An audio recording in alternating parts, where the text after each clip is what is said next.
What if I tell you that everyone called a girl crazy, but actually she was crying for help? सब उसे जज करते थे और बोला करते हैं दिमाग की प्रॉब्लम है। मुझे मेंटल हेल्थ की प्रॉब्लम तो है ही है, तू जा कोई काउंसलर के पास और अपनी थेरापी ले।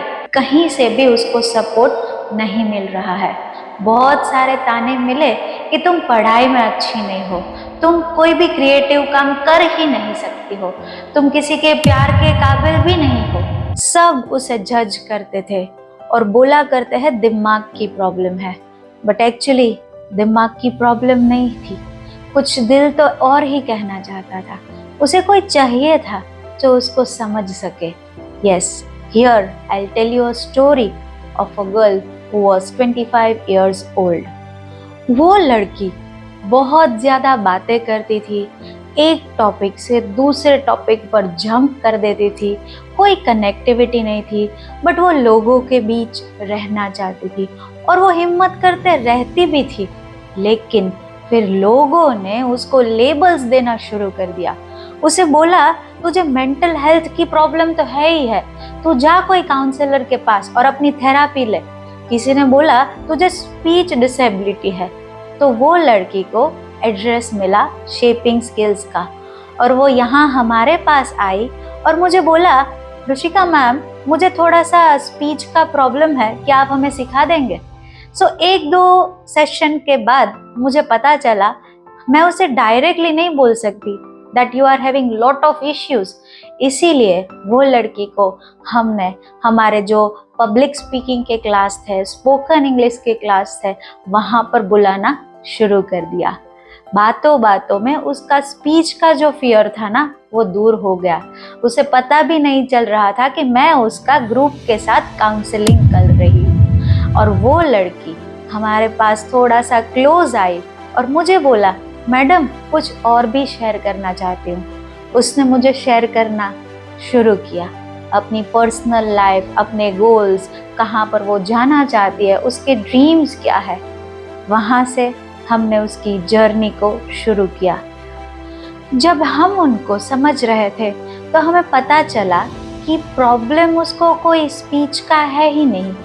प्रॉब्लम यह है कि वो अपने आप को ग्रो करना चाहती है, बट कहीं से भी उसको सपोर्ट नहीं मिल रहा है। बहुत सारे ताने मिले कि तुम पढ़ाई में अच्छी नहीं हो, तुम कोई भी क्रिएटिव काम कर ही नहीं सकती हो, तुम किसी के प्यार के काबिल भी नहीं हो। तो वहाँ से मैंने देखा कि वो पढ़ाई में वीक नहीं थी, वो एवरेज स्टूडेंट तो थी और उसके पास एक गॉड गिफ्ट था, वो था क्रिएटिविटी का। वो कुछ नया करना चाहती थी, वो क्रिएटिव सोच सकती थी और अपनी लाइफ को बहुत ही बेस्ट बना सकती थी। लेकिन फैमिली वालों को ऐसा था कि लड़कियां अगर कुछ प्रोफेशनल कोर्स करे ना तो ही अच्छा है, और फैमिली ने पहले से ही डिसाइड कर रखा था कि वो सीए या सीएस करेगी। But she was not good in numbers. उसे बहुत बड़ा करना था, बहुत कुछ इनोवेटिव करना था, लेकिन सपोर्ट जीरो। जो घर में प्यार समझ नहीं मिल रही थी, वो बाहर ढूंढने जाती थी। बाहर भी गई, रिलेशनशिप भी हुआ, बट वहां पे भी अगेन सेम प्रॉब्लम। उसके सपनों को, उसकी इच्छाओं को समझने वाला या फिर उसे समझाने वाला नहीं मिला कोई। उसका वो एक समझ लेने गई थी, बट मिला उसको हार्ट ब्रेक। वहां से अगेन वो डिसअपॉइंट हो चुकी थी और मुझे बोल रही थी, मैडम कोई तो मुझे प्यार करे।